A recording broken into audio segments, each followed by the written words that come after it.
इस कहानी की शुरुआत होती है चिल्ली से, जहाँ पर हमें चिल्ली के एक रिमोट एरिया को दिखाया जाता है। यहाँ पर एक बहुत बड़ी माइन है। आसपास रहने वाले सभी लोग इस माइन में काम करके अपना गुजर बसर करते हैं। और आज 5 अगस्त सन 2010 को दिखाया जाता है कि गांव के कुछ लोग एक बार फिर से हर रोज की तरह माइन के अंदर काम करने के लिए जा रहे हैं। वहीं दूसरी तरफ माइन के इंजीनियर को यानी कि सेफ्टी ऑफिसर को दिखाया जाता है, जो माइन के ओनर के पास जाता है और उसे बताता है कि मुझे माइन के अंदर कांच का एक टुकड़ा मिला। दरअसल जब ये पहाड़ों को जमीन को खोदते हैं तो वहाँ पर जानबूझकर कांच के टुकड़े लगा देते हैं, ताकि जमीन के अंदर अगर कोई भी पत्थर खिसके तो कांच टूट जाए और उन्हें पता चल जाए। वो कहता है कि हमें माइन का काम बंद कर देना चाहिए, लेकिन माइन का जो ओनर होता है वो कहता है कि हम ऐसा नहीं कर सकते, तुम्हें काम को चालू रखना होगा। वहीं दूसरी तरफ हमें उस ट्रक को दिखाया जाता है जिसमें 33 लोग माइन के अंदर गाड़ी से चले जाते हैं। ये माइन इतनी बड़ी होती है कि इन्हें अपनी जगह में पहुंचने में कई घंटे लग जाते हैं और अब ये जमीन से 1700 फीट नीचे है। लेकिन कुछ ऐसे भी माइनर्स हैं जो इनसे भी 600 फीट नीचे हैं। पिछले 10 सालों में इन्होंने जमीन को बहुत अंदर तक खोद दिया है। वहीं सेफ्टी ऑफिसर को दिखाया जाता है, जब वो माइन के अंदर आता है तो उसे वहाँ पर कांच के और भी कई सारे टुकड़े दिखते हैं, जिसे देखकर वो डर जाता है और तभी उसे दीवार पर एक बहुत बड़ी दरार भी दिखती है। लेकिन वो कुछ भी नहीं कर सकता, वो काम नहीं रोक सकता,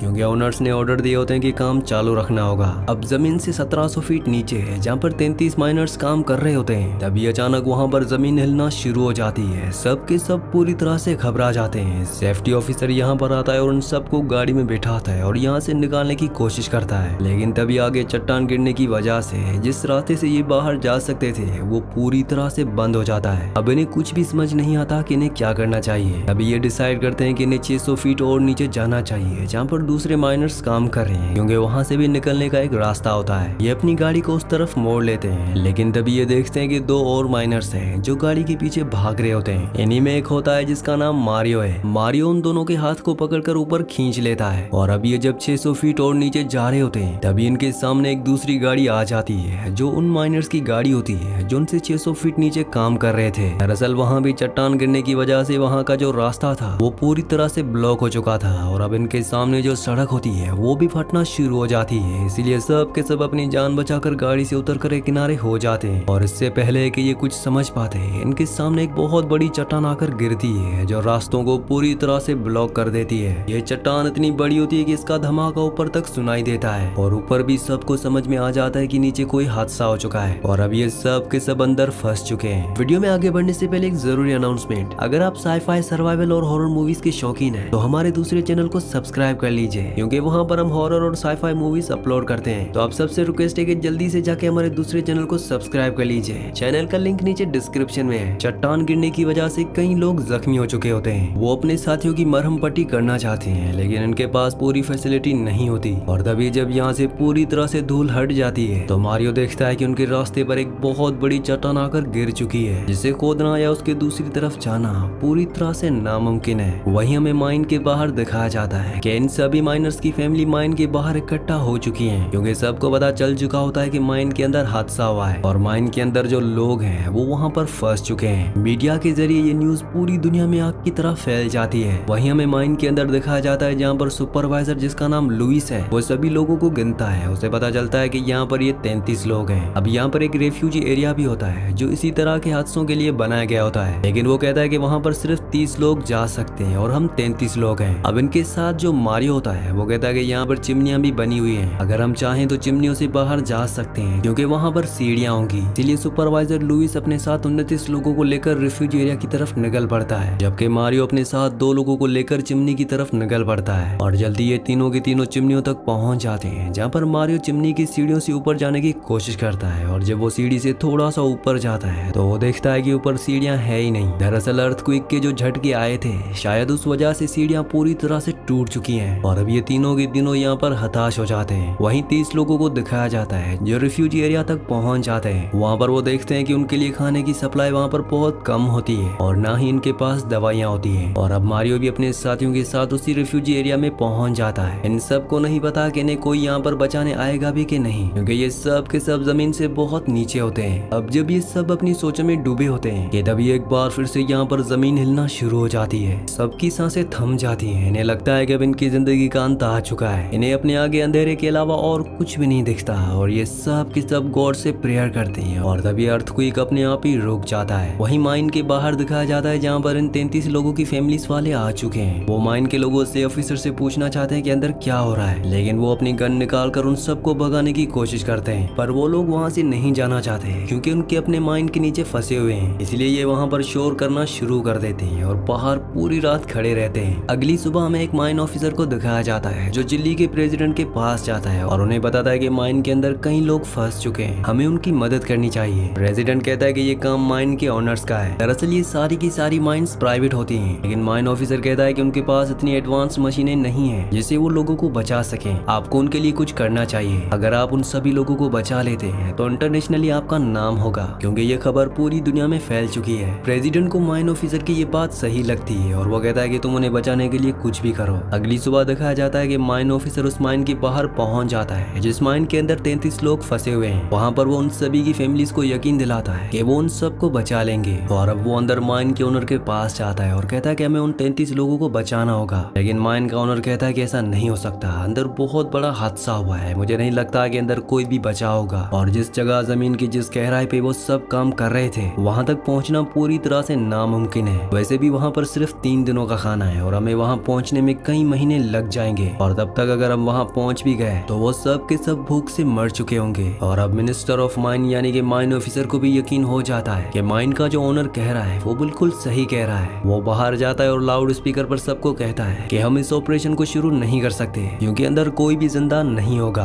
और तभी एक लेडी जिसका भाई नीचे माइन में फंसा होता है वो इस ऑफिसर को एक जोरदार थप्पड़ मारती है क्योंकि उसे अभी भी यकीन है कि उसका भाई नीचे जिंदा है। और यहाँ पर जितने भी लोग होते हैं वो सब के सब चिल्लाना शुरू कर देते हैं। वो सब इस मिनिस्टर ऑफ माइन से कहते हैं कि हमारे रिश्तेदारों को, हमारे अपनों को बचा लो। माइन ऑफिसर जब उनकी ऐसी हालत देखता है तो तय करता है कि वो उन सब की मदद करेगा। और प्रेसिडेंट की मदद से यहाँ पर एक माइन इंजीनियर को बुलाया जाता है जो स्कैन करके माइन ऑफिसर को बताता है कि नीचे रेफ्यूज एरिया में 33 लोग फंसे हुए हैं। दरअसल एक बहुत बड़ी चट्टान गिरने की वजह से पूरी की पूरी माइन धंस चुकी है और अब हमें उन्हें ड्रिल करके ऊपर निकालना होगा। वही माइन के अंदर दिखाया जाता है जो खाने के लिए एक दूसरे से लड़ रहे होते हैं। और तभी मारियो कहता है कि हम सबको खाना बचा कर खाना होगा, जब तक कि हमारे लिए यहाँ पर कोई मदद नहीं आ जाती तब तक हमें कम से कम खाना होगा। ये एक दिन में 2 घूंट दूध और एक 2 कुकीज खाकर ये अब सर्वाइव करना शुरू कर देते हैं। माइन के बाहर बहुत बड़ी ड्रिल मशीन को बुलाया जाता है ताकि ड्रिल करके उनसे कांटेक्ट किया जा सके, लेकिन यहाँ पर चट्टान इतनी ठोस होती है कि उस पर ड्रिल करने में इंजीनियर को बहुत तकलीफ होती है। उसकी कई ड्रिल्स टूट जाती हैं, लेकिन फिर भी वो दिन रात ड्रिल करता रहता है। माइन ऑफिसर ने यहाँ पर उन लोगों के रिश्तेदारों के लिए जिनके अपने लोग नीचे फंसे हुए हैं कैंप का भी इंतजाम कर दिया होता है क्योंकि इनमें से कोई भी घर वापस नहीं जाना चाहता। वही रिफ्यूज एरिया में उन 33 लोगों को जब ड्रिल की आवाज सुनाई देती है तो वो सब के सब खुश हो जाते हैं। इन सब के अंदर बचने की एक उम्मीद जाग उठती है। धीरे धीरे वक्त बीतता है और उन्हें आज 12 दिन हो चुके हैं। 12 दिनों से लगातार ड्रिल हो रहा है और ड्रिल उस गहराई तक पहुंच जाता है जहां पर रेफ्यूजी एरिया है, लेकिन इन 33 लोगों की किस्मत बिल्कुल भी अच्छी नहीं होती क्योंकि ड्रिल मशीन ने जहां पर छेद किया होता है वो इस जगह से 12 मीटर दूर होता है जहाँ तक ये नहीं पहुँच सकते।